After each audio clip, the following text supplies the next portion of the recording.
One last time, I have to see this ground. It's beautiful now, as if nothing had happened here. Soon they will tear down the main house, and then nothing will be left. Nothing. Except what I remember. I grew up in the town nearby, where my father was the mayor, and where this house stood, waiting for me. It was built by Wilfred Butler. We had never seen him, and he never lived at home. Until the day before Christmas in 1950, he finally did come back. For the last time.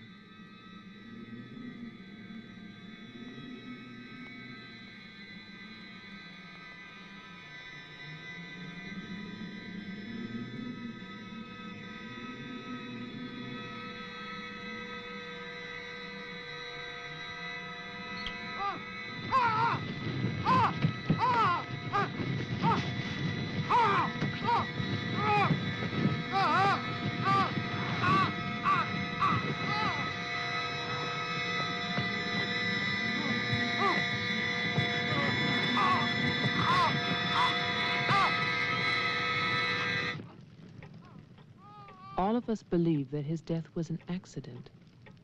No one knew that another person had come to Butler House that Christmas.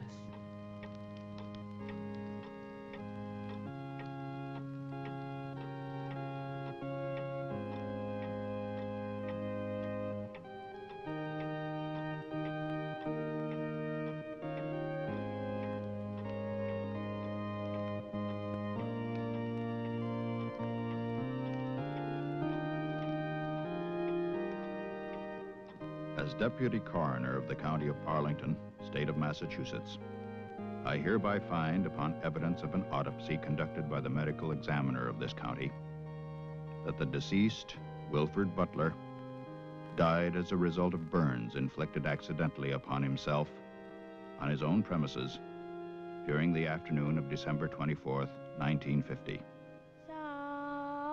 No further inquiry shall be held over the body of the deceased, and this inquest is officially closed. All is calm, all is bright, round yon virgin mother and child.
After the coroner's inquest, on New Year's Day, they buried Wilfred Butler. There was no one there to mourn him. It was the funeral of a stranger.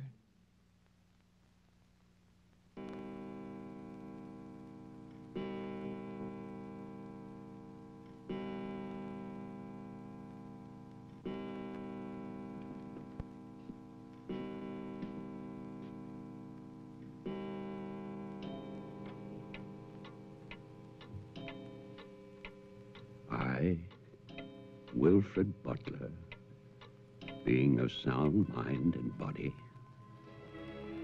at least what the world considers sound, do hereby leave my house and its grounds and all personal effects within that house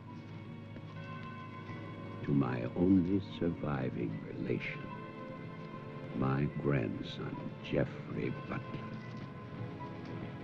And I solemnly charge him with one duty.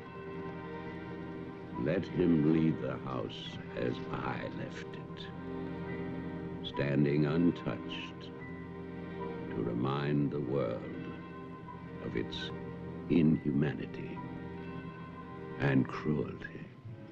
For 20 years, that house lay empty, exactly as Wilfred left it. And then, last year, rumors began that it was finally being sold. The newspaper story traveled through the county to a state hospital for the criminally insane.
The man who came to sell the house had never seen it.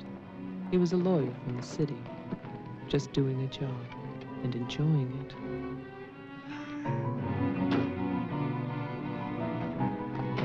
Stop and look serious, please. Oh, you're hopeless. Oh, look. Hey, wait, where you going now? The mayor's gonna have a fit, kid. One more shot. Come on. Stay there. I want one together. And smile.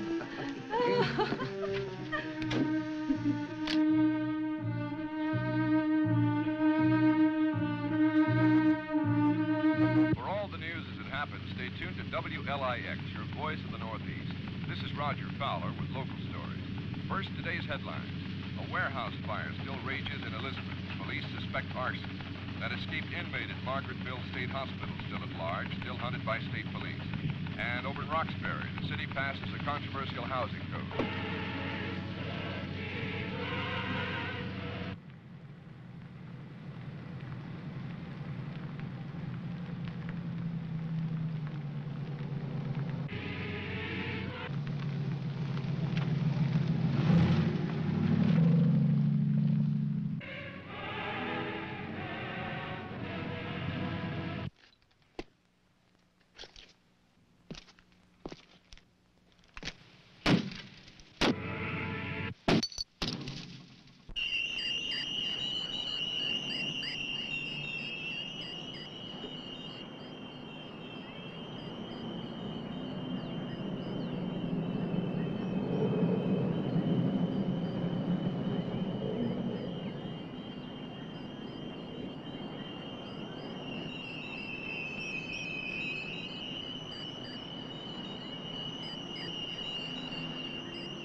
Well, didn't I tell you? It's beautiful. Can we see the rest of it? Honey, that was it. I think the mayor's waiting for me. My love is such an important man. Right. Laura always says that. darling. What? Don't be long. Honey, if you get bored, just look at the view. Sooner or later, that viaduct's gonna take us back home.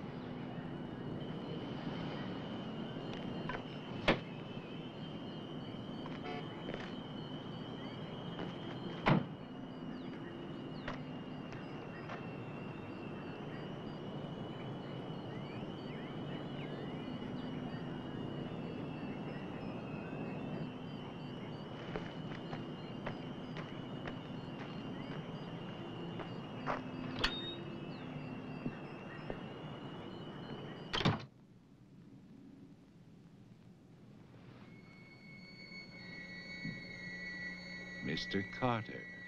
Mr. Mayor.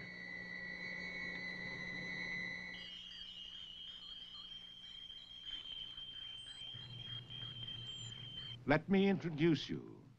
This is Charlie Toman, who publishes our weekly newspaper, The Patriot. Mr. Tolman. And this is Tess Howard. How do you do? She operates our switchboard. Oh, really? We call her the communications director. And this is Bill Mason, Mason. our sheriff.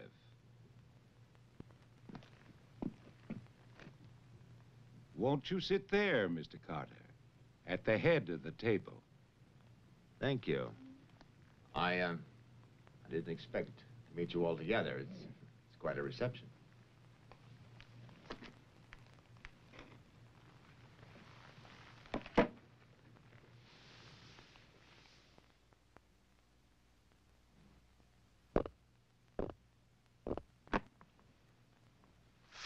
All right, let's begin. As you know, I've been retained by Jeffrey Butler. The matter concerns the house that he inherited from his grandfather, Wilfred Butler. Go on, Mr. Carter.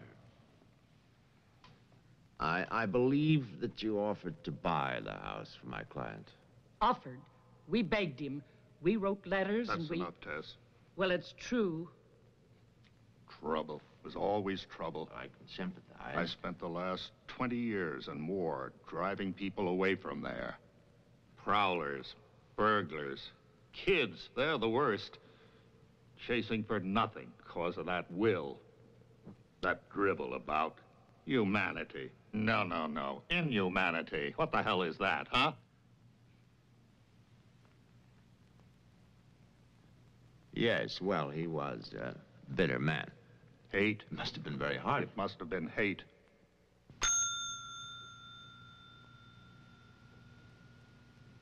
That man hated. Well, some people are like that.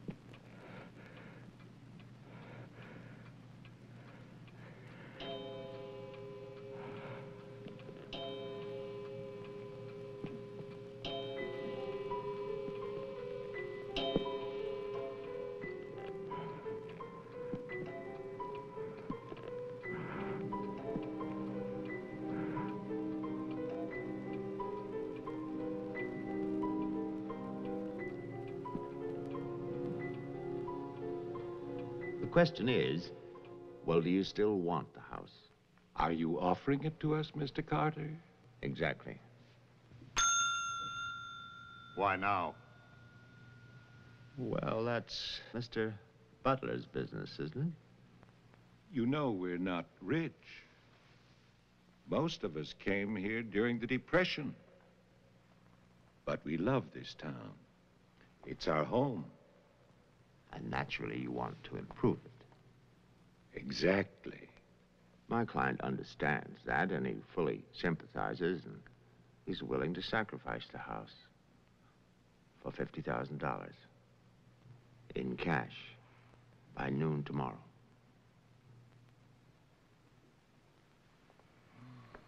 That's an awful lot of cash. It's also an awfully good bargain. You could go to Wilton. You could go now to the bank. Am I clearly understood? All that cash.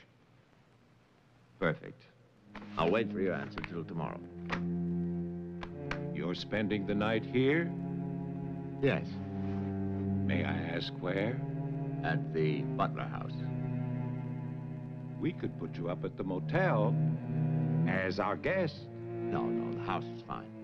The Paradise Motel. That's very kind of you, but I'm meeting Mr. Butler about some personal items. You'll want a phone. I can reconnect the line. Don't trouble, please. No trouble. You'll need a phone. Don't want to be stuck out there. Well, you've convinced me. Thank you. By the way, have you known Mr. Butler a long time?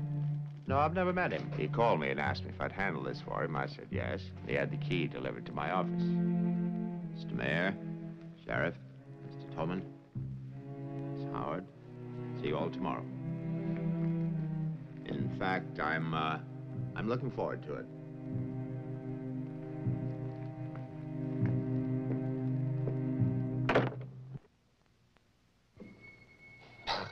Slick, really slick.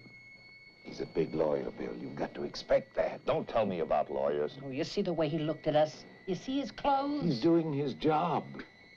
Just don't tell me about lawyers. You know what I'd like to see? Two of them like that one talking to each other. Neither one of them would know what to believe. I love you, too. Honey, when I get home, I'm gonna have a nice surprise for you. No, I can't tell you what it is now. It wouldn't be a surprise, now would it? No, I can't come home now, but it'll be very soon. Very soon. Honey, of course I miss you. Yes, I miss Mommy, too. Laura, how are you, kid?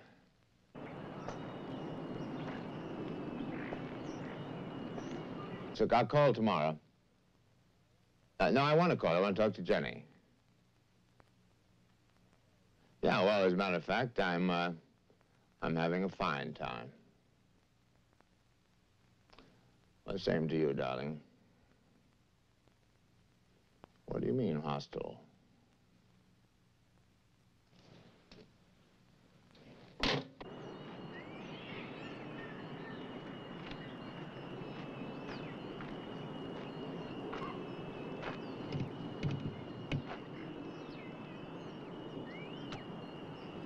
I was wondering, if we get it, what then?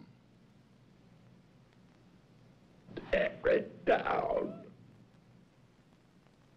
Okay. I'd better get going. Do me a favor, Tess.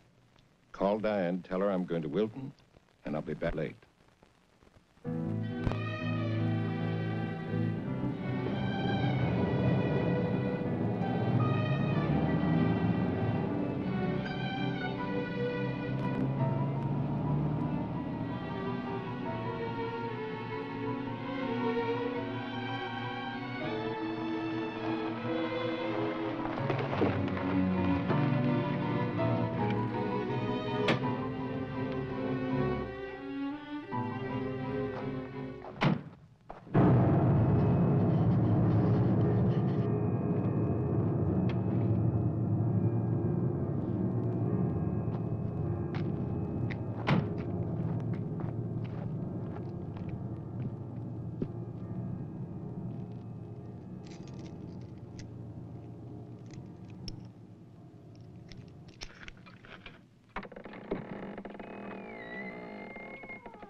It's fantastic, isn't it?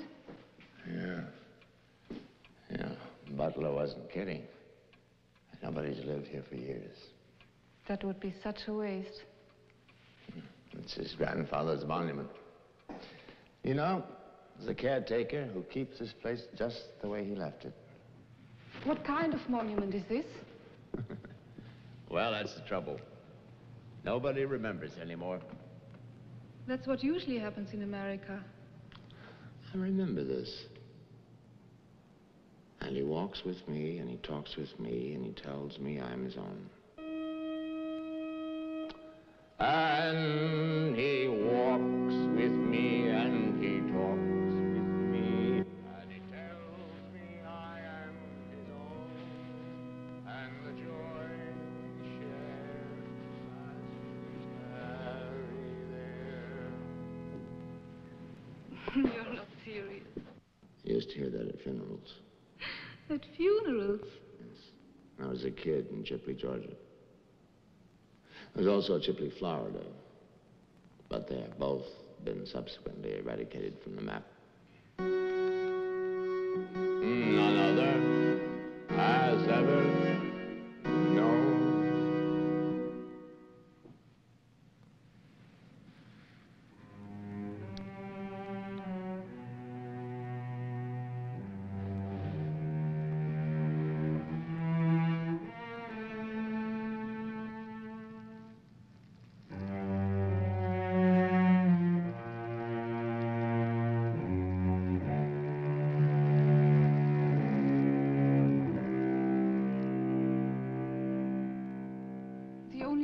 Was a delicatessen, so I brought you pastrami, salami, potato salad, macaroni, everything you like.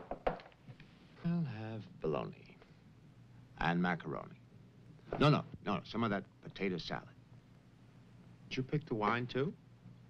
The delicatessen man took a personal interest in its selection. Oh, well, we got lucky again. That's early 1970. That's hard to come by. Can I have some, too? Of course you may.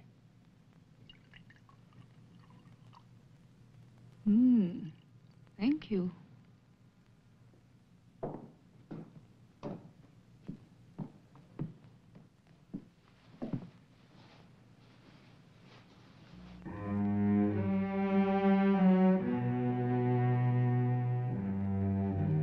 It must have been wonderful. What? The people who lived here. They must have had a wonderful life. Well, I hope they did. Wilfred Butler must have believed in something. Look at that stone fireplace, parquet floor, the mahogany, this table. And you probably think this place is made of wood, right? Well... Wrong. You know what his grandson told me? Underneath that wood, there's 2 feet of stone. The foundation is 8 bricks wide. Now, someday they're going to come in here and they're going to tear this place down and they're going to build little tract houses all over this property on quarter-acre and half-acre lots. And that bulldozer's going to come up that hill toward this house. And it's going to get the surprise of its life. They built a kingdom out here. Only nobody's left. No? Butler has a grandson. No.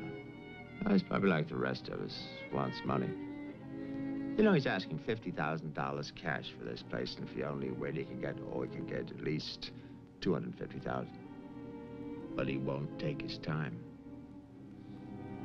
So he'll get screwed.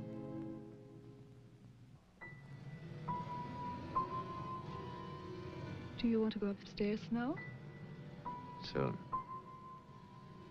You know, one of the great pleasures in life is the pleasure of anticipating pleasure. Isn't it? We are very close now, aren't we? Sure, honey. Very close.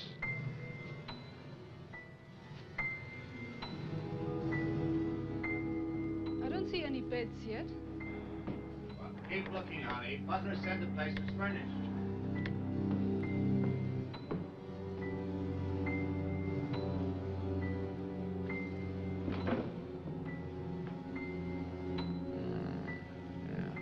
It's furnished.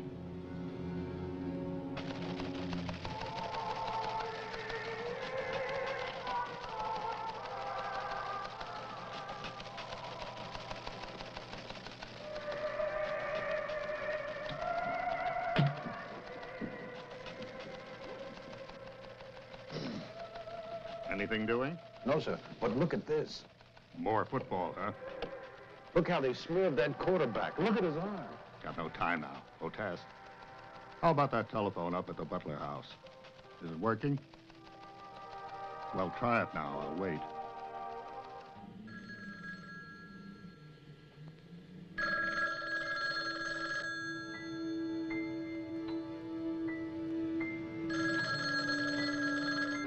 Hello? Oh, yes, Miss Howard. Yeah, the phone's working fine. Very nice of you to call. Thank you. Good night. Honey, I'm going down to the car to get some cigarettes. Be back in a minute. Okay. Don't get lonely. No, no.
Did you get your cigarettes? Yes, I did. May I have one? Sure. You know, it's the most amazing things. These cigarettes come in these very small packages these days. Oh, that's for me? Mm-hmm. Can I open it? Oh, no. Our Christmas is day after tomorrow.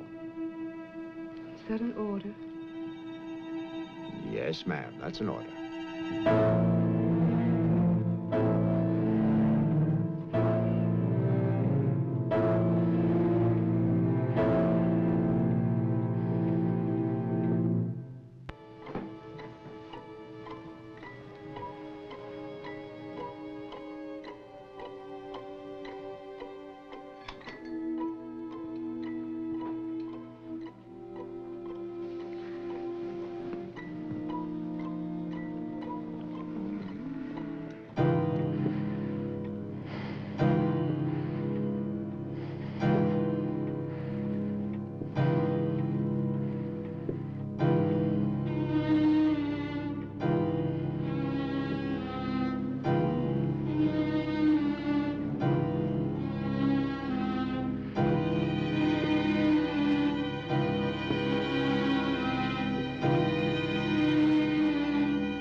Bill, someone's calling from Butler House. Okay, put him on. Go ahead now. Mr. Carter? I'm not Carter. Who is this? The honor. Butler. I'm worried, Sheriff. Carter's not here. Speak up, I can't hear you. I can't. I'm sick. Can you come here? What is it? What's wrong? His car's here, but he's gone. Won't you come? Okay, okay. Now you stay put in that house. I'll wait for you. Please, hurry. I'm afraid. Now take it easy. I'm coming.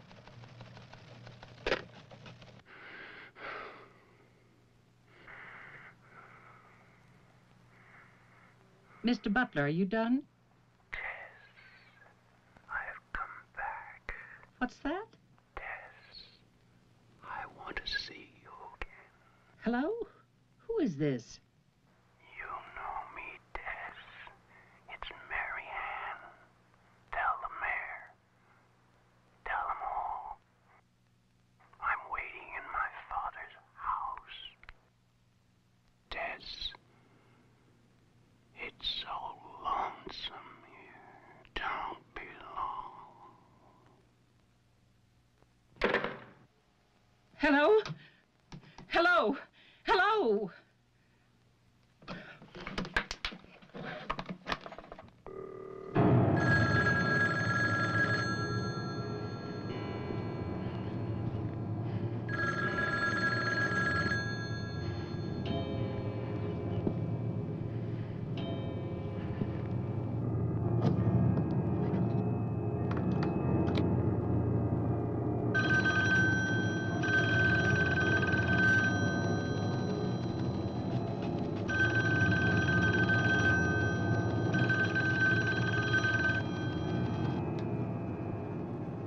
Oh, my God, where is everybody?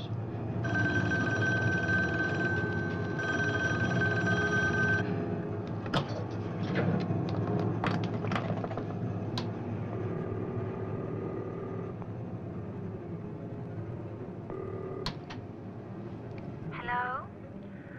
Oh, Maggie, thank goodness. What is it, Tess? Something's come up. Something urgent. Can you start early? Oh, honey, I'm watching TV. Maggie Daly, you get yourself over here. What is it? Just get moving, Maggie. Just please hurry.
Come in.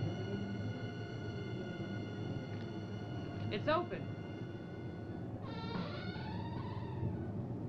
Okay, mister, that's far enough. What do you want here?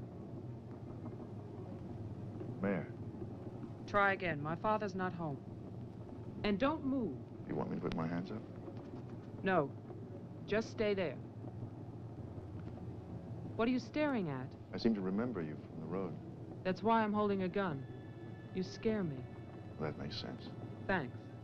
Does everybody carry one here? You can ask the sheriff when he gets here. I'll call him. I'm sorry to disappoint you, but the sheriff's office is empty. How do you know? I was just there. Who are you? Jeffrey Butler. Oh, you're the one who's selling the house. Yes. Have you any ID? Come on. Don't laugh at me. I want your ID. Some maniac escaped from Margaretville.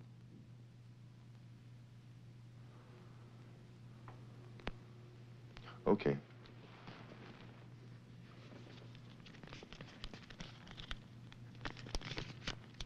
Put it on the table.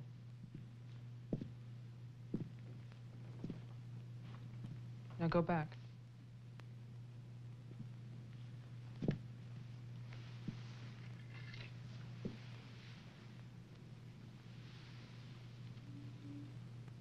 California license.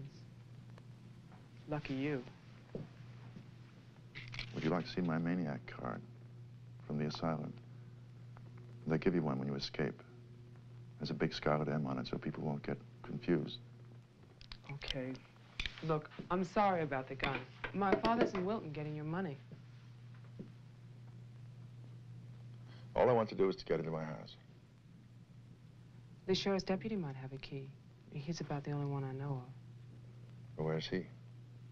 You go down the road about 1.5 miles till you come to a white house with a white fence, and then you can't miss it. Thanks. That's okay. Merry Christmas. Same to you.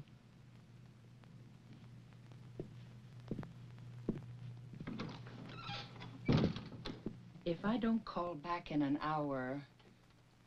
What? Call the mayor or Mr. Tone and nobody else. Promise me you'll do that. Well, sure.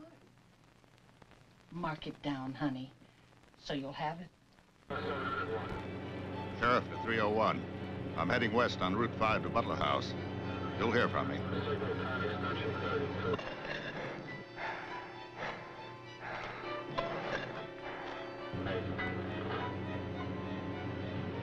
What the hell? What's that light out there?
Hi. Hi. Did you find the deputy? No, I wasn't there. Oh. I was thinking, isn't your lawyer supposed to be at the house? The door was locked. His car was there, so I borrowed it. You mean you stole a car? Yeah. Keeping it warm. What if he needs it? Let him find me. Who's coming to dinner? Oh, Daddy. We always have dinner every Thursday. Do you want something? No, I ate Paradise Motel. Yeah, I know. It's awful. What about a drink? Yeah. It's cheap bourbon, but that's a big favorite around here. Do you want ice? No, straight. You look tired. I am tired. Well, here's to a fast dollar. Cheers.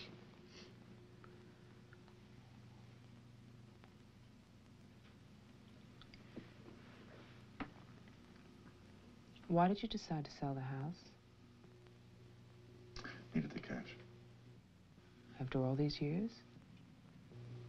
I need it now. Huh. What's it like on the inside?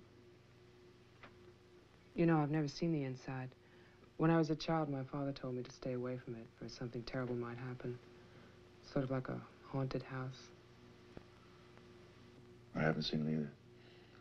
You're going to sell it? You've never seen it? Yeah. I don't know. It's too bad. It's about the only place to see around here. Oh, I forgot.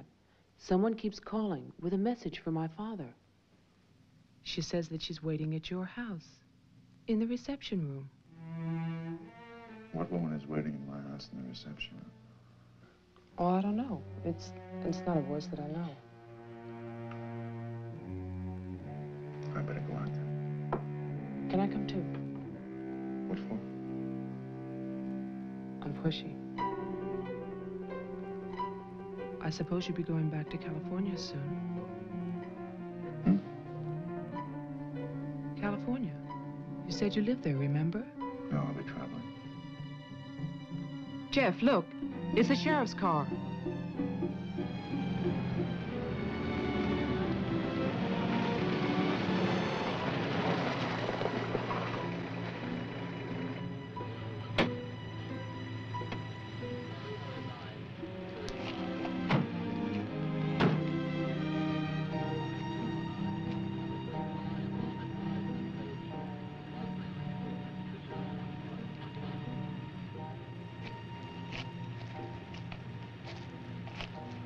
There's a light. Look at that tombstone. Pretty cheerful. Who bears the cross shall wear the crown. Wilfred Butler. My grandfather. Oh.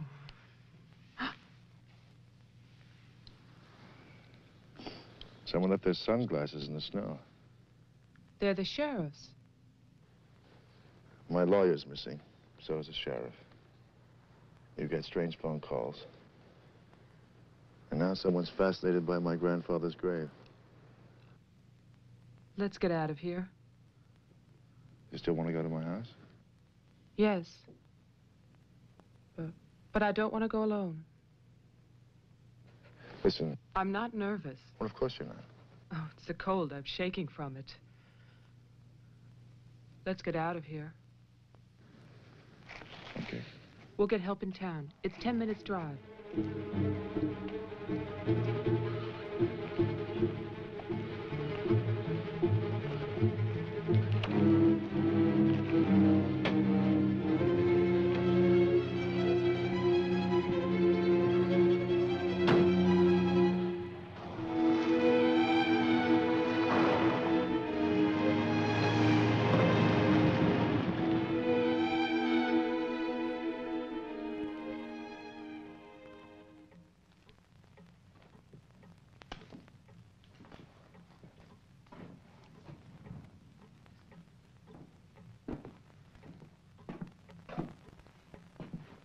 Night, Mr. Toman. Have a nice holiday.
Deputy's not here, but Toman is. Who's Toman? Come on, you'll see.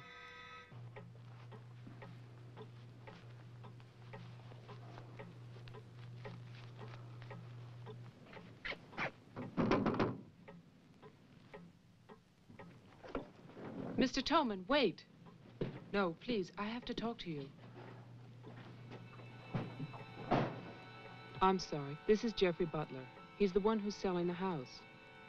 He can't get inside the place. And my father's gone to Wilton. So we wondered...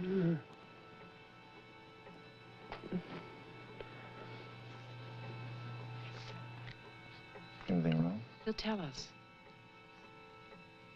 Tess has gone to his house. Why would she go there? I don't know. Anyway, she won't get in. You say it's locked.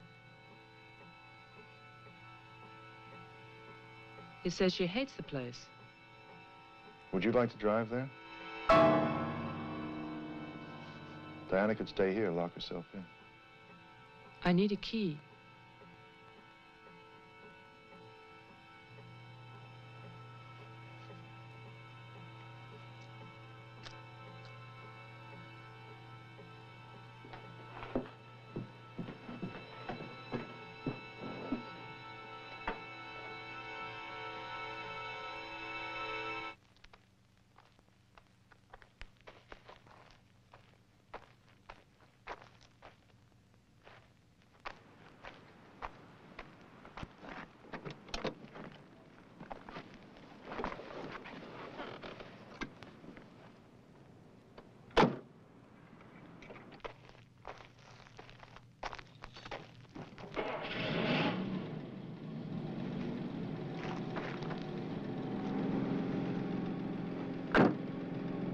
Oh, man, this isn't my house. It's Tess's.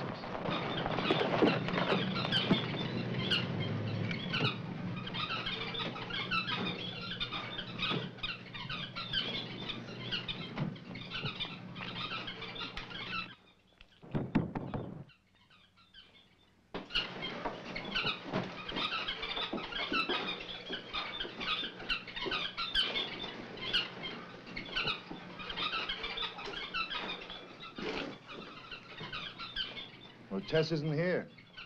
Are you satisfied? She must have gone to my place. Well, why wouldn't she go there? She hates it. Maybe she went to see the woman who's there. Someone called the mayor's house before. Said she'd be waiting.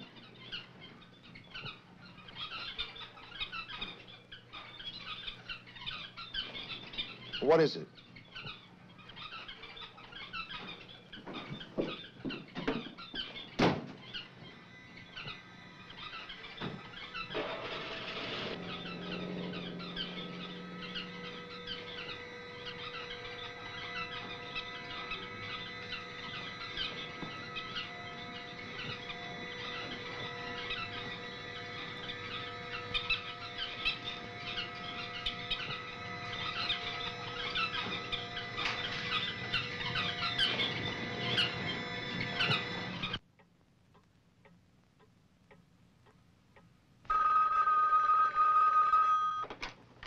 Hello, Jeff?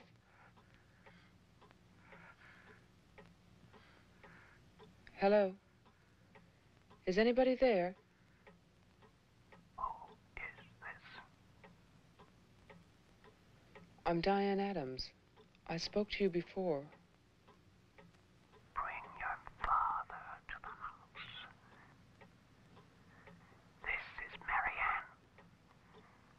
Tell him I have the diary. I'm waiting. Who are you? He'll know. Christmas Eve, 1935. Hello? Hello?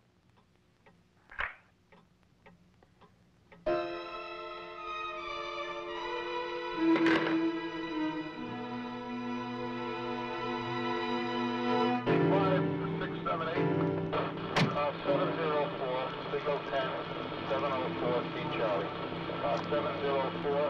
10, 704, C Charlie.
Sheriff, I saw your car.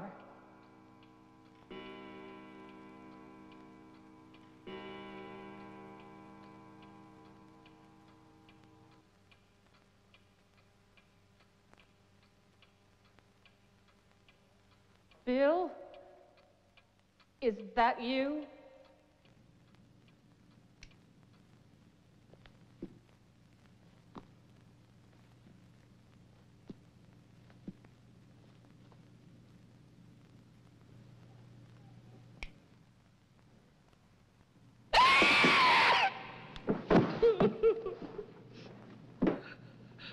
Tess, you can't see me, but I can see you. Oh, yes, I remember that face. You're older now, and fat, but still Tess. And you're frightened, aren't you? Don't be afraid. I will help you. Take my hand. Take it, Tess.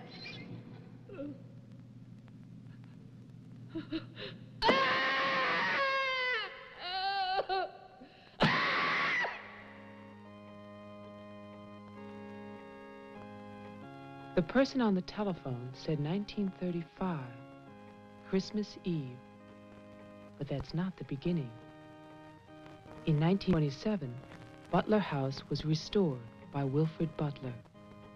After that, I find social notes, parties, nothing special. Then, in 1930, Butler's wife, Catherine, dies of tuberculosis.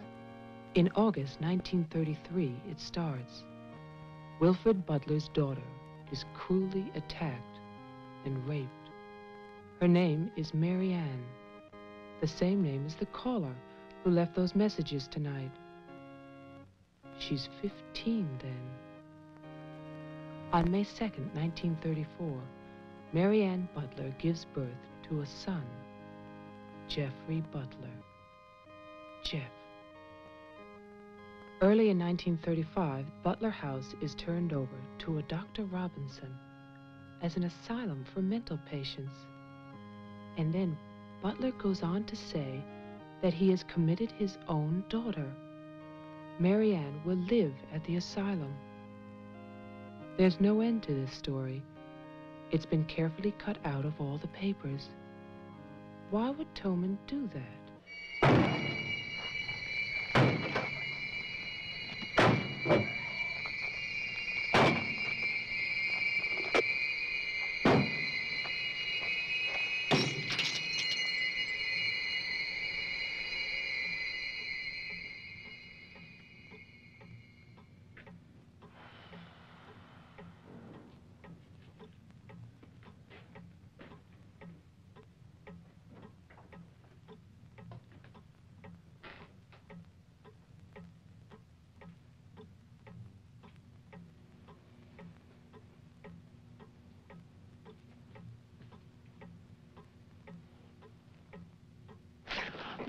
scared me. Oh, what happened? What happened is, Tess has 40 bird cages. Toman is hysterical. Everybody's at my house but me. It's cold outside and you forgot to lock the door. Jeff, how old are you? How old am I? You mean, how many years have I lived? No. There's a lot in the paper about your family. I don't want to talk about my family. Wait a minute. There's a woman calling, and she says her name is Mary Ann. That was your mother's name, wasn't it? My mother died in childbirth. That's when I started traveling. It's not what the papers say. What's your point? I just thought that you should read something for your own good. Nothing you could tell me about my past or future would be for my own good.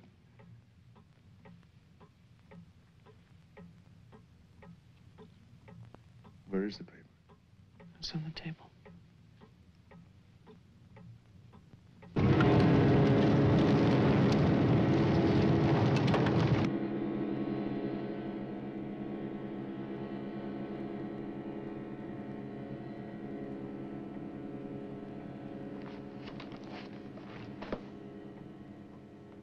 It's so stupid to lie. I missed the whole event. Jeff, maybe your mother's still alive. Maybe she's waiting for you at the house. I don't know.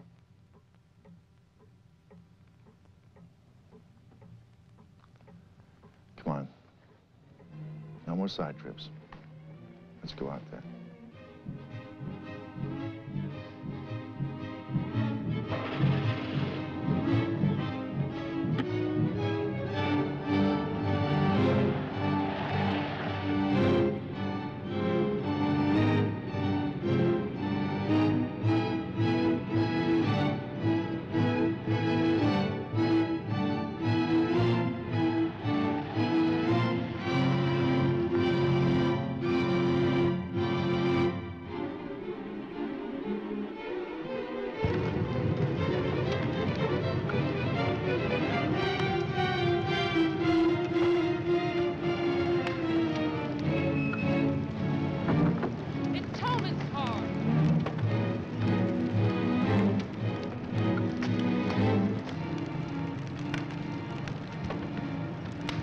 It's empty.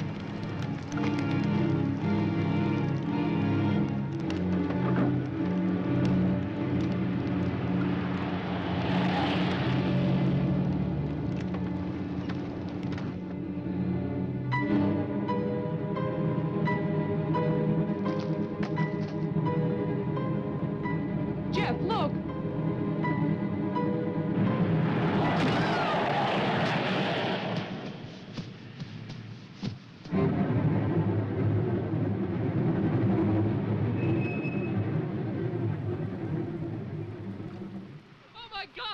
Stay back! It's Toman!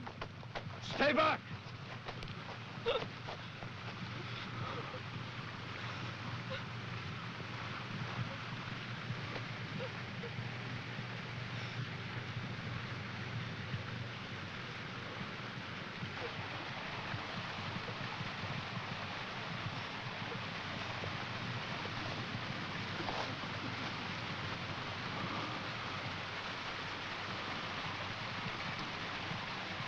He's dead.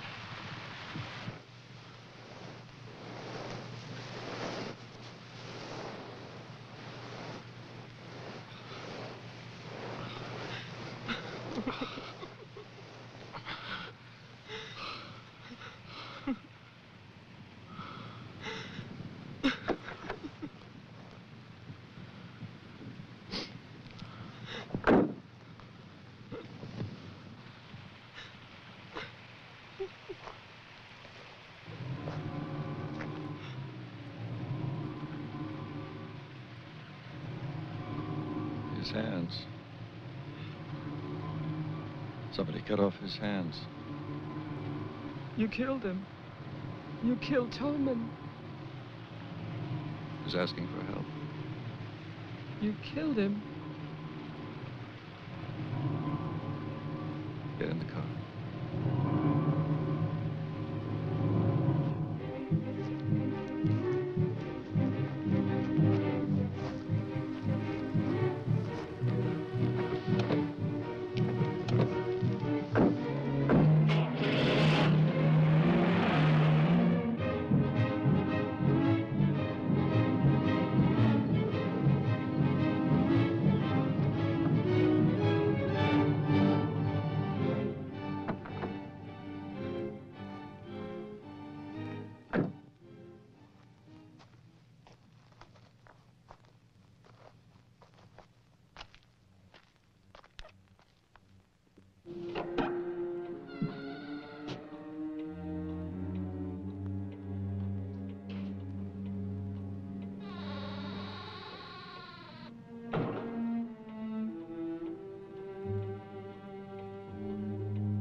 Butler House.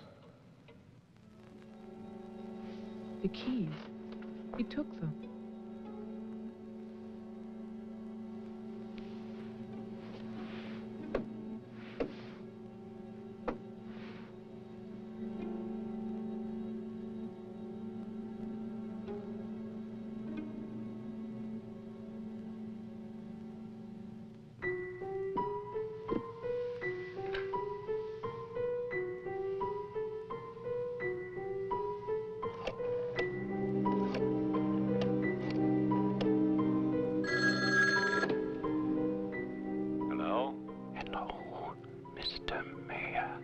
Yes, what? This is Marianne Butler. I'm calling from my house. Won't you come over here, Mr. Mayor? We're having a reunion. Everyone's here, even your daughter.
I write this knowing that no one shall ever see it. Not my beloved daughter, or even my grandson, Jeffrey. I write for myself in the hope of forgiveness, if that is still possible. And I write for you, Marianne, whose youth and innocence I have destroyed. By 1935, the doctors had treated my daughter for a year. I had believed they could cure her. The child, Jeffrey, was taken from us and sent to California. I turned my house into an asylum. I brought doctors to live there. I welcomed other patients. Useless. All of it.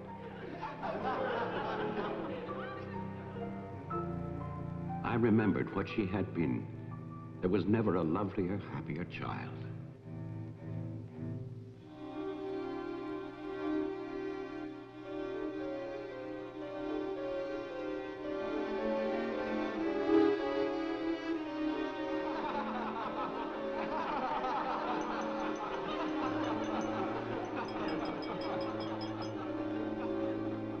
Ladies and gentlemen, quiet, please. I propose a toast. Doctor, please. By Christmas of the first year, I knew that I must act, not for myself, but for my helpless child. Led him to create this institution. Our friend... I had no plan. All I knew was that I must take her from these men with their promises, their lies. Shall we?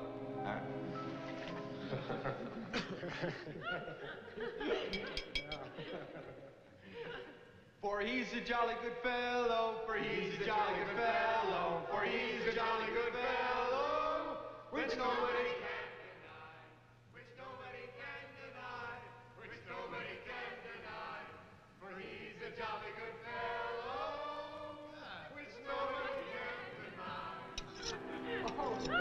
I knew that they would gorge themselves into a stupor that afternoon. It was their celebration. I expected no less. Since they had come into my house, they had acted as if they owned it. They had behaved like poor relations, half guilty, but finally unable to control their appetites.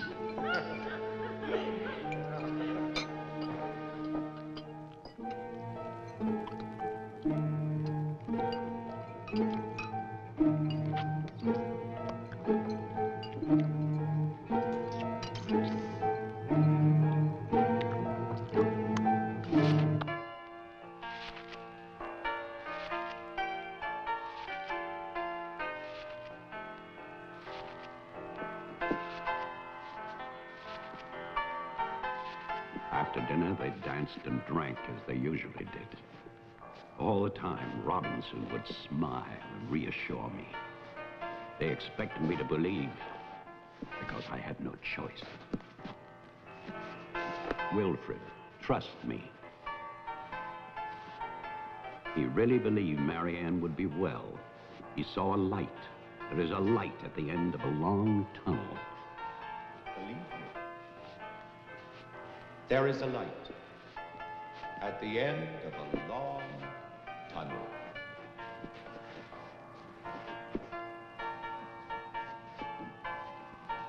Stay here, Doctor. I'll get more champagne. He was ready. I knew it. Drunk and fat and full of his own importance. I left then.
My cruelty to Marianne was inhuman. I know that. I had loved her. I had fathered our child, Jeffrey. I had brought her to this. But I swear that on that afternoon, all I wanted was to save my child.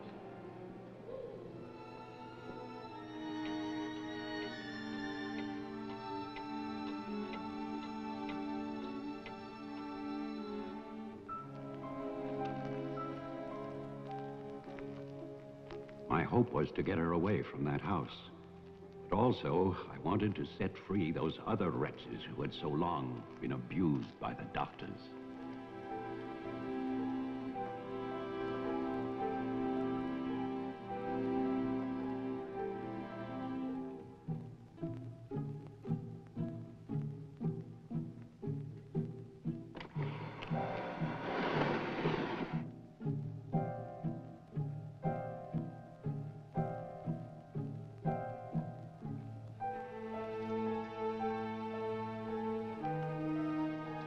I knew what they might do if these inmates were freed. And this is my guilt. I knew, and still I freed them.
After the inmates started for their house, I went to get our car to take Marianne away.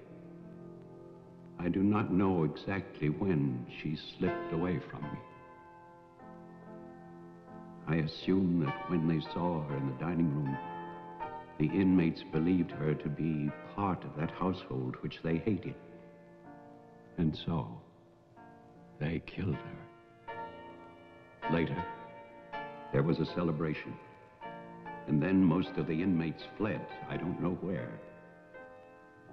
But I shall never forget what they did to my child. Since that Christmas, I have lived in prisons and asylums. Lived anonymously, as an animal. I have wandered in bitterness until all seasons have become as one. And that is a season of vengeance.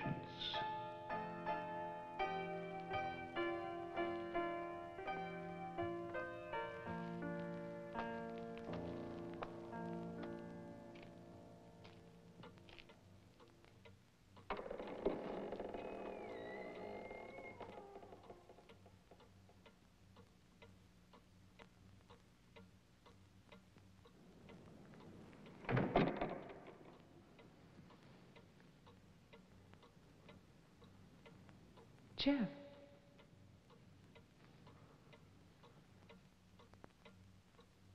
Jeff? Wilfred Butler is still alive. This is still his house. Your grandfather died in 1950. He was burned to death in this house. My grandfather poured gasoline over a squatter he found here. The town wanted to believe he was dead. They still do.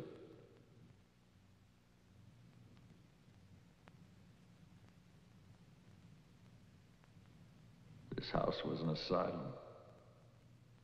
There was a massacre by the inmates. Tess, Tolman, the sheriff. Your father. No. All inmates. They killed my mother in this room.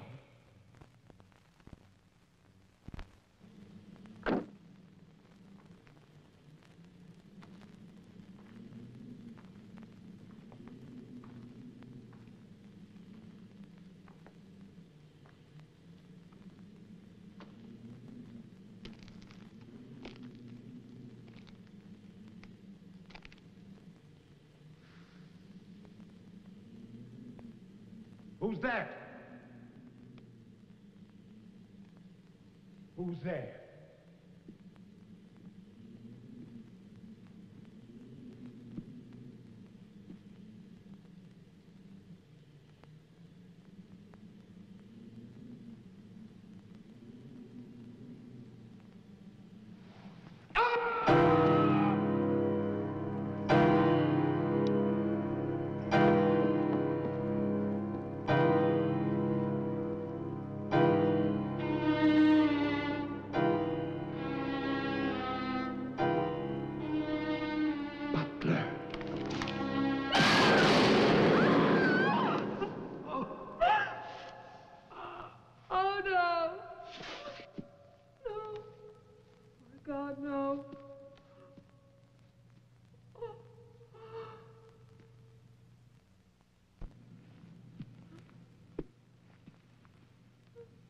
Daddy? Daddy?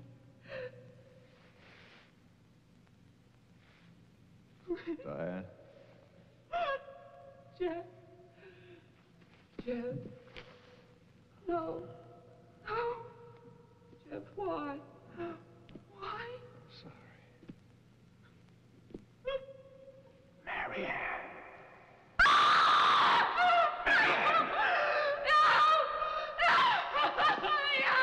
Don't run away. Don't. I'm your father. Don't be afraid. I won't hurt you. Please. It's all right.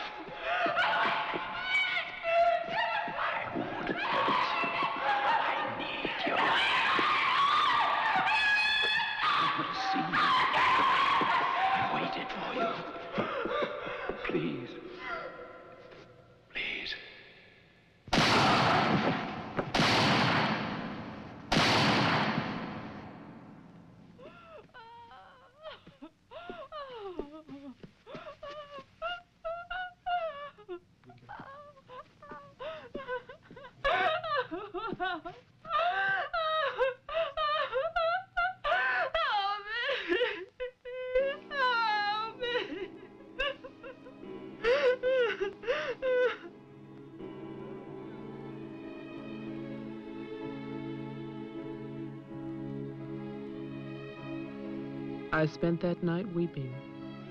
By morning, there were no more tears.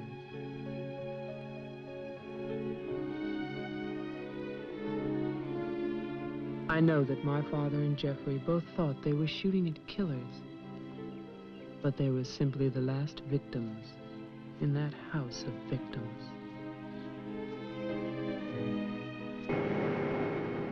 And now, a year later, they will tear down Wilfred Butler's monument. But they can never destroy my memory.